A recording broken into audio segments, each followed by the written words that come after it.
everyone, this is Isaac here, and welcome back to Isaac Reviews 2023. This may seem surprising, but today's review is of Are You There, God? It's Me, Margaret. I mentioned in my previous review that it sounds a bit surprising that I'm talking about this since the book this movie is based on is known for being a girl's coming-of-age story. However, not only was my mom a fan of said book, but I was also curious to see what my perspective would be on this as a 16-year-old boy. Plus, the reviews for this one looked really good, so maybe I was in for a good time. And after watching it with my mom on Sunday, yeah, it was pretty good. It centers on an 11 going on 12-year-old girl named Margaret Simon, who recently moved from New York to New Jersey with her parents. Worried about stuff like school, her peers, and her faith since her dad is Jewish while her mom is a Christian with anti-Semitic parents, Margaret begins to question aspects of her faith and religious ideologies while also navigating through adolescence. For the coming-of-age aspects of this movie, it goes very in-depth on female puberty, with topics such as bras and periods being discussed very frequently. Of course, I can't relate to this since I'm a dude, but from what I can gather, these topics seemed like they were handled respectfully and accurately. Plus, it's good to see that more and more movies and shows are actually discussing periods and puberty, despite it usually being seen as taboo. It is common for people to feel embarrassed, fearful, or uncomfortable with the subject of menstruation, but it is just biology. It is nothing to be ashamed of.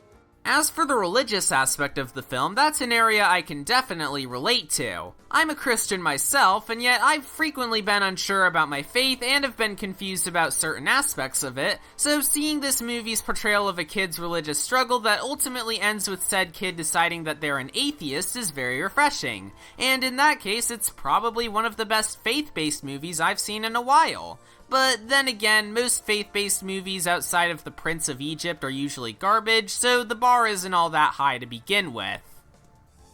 Outside of all that stuff, what else did I like about this movie? Well, there were some nice sets, the costume design was great, the direction and pacing were solid, and most of the actors were pretty good, especially Rachel McAdams, Kathy Bates, and Abby Ryder-Fortson as the titular Margaret.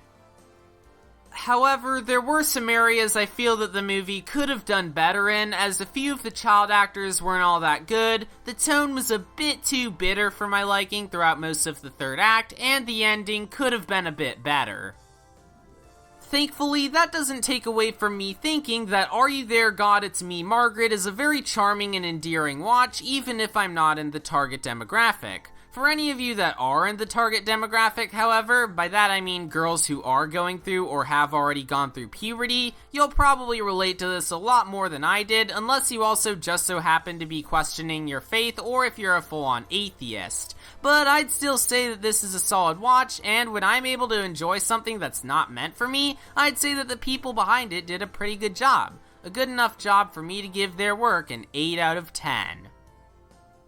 Next time, I'll finally be reviewing Guardians of the Galaxy Volume 3. Alright, now this is what I'm talking about. The first two Guardians movies are among some of the MCU's finest works, and after all the garbage we've received in Phase 4 and the extremely rough start to Phase 5, it's refreshing that we'll be finally getting something that looks good for a change out of the MCU. And who knows, maybe Marvel can finally get on the right track following this. Anyways, thanks for watching this episode of Isaac Reviews 2023. Make sure to like and subscribe for more content like this, and I'll see you all next time. Bye!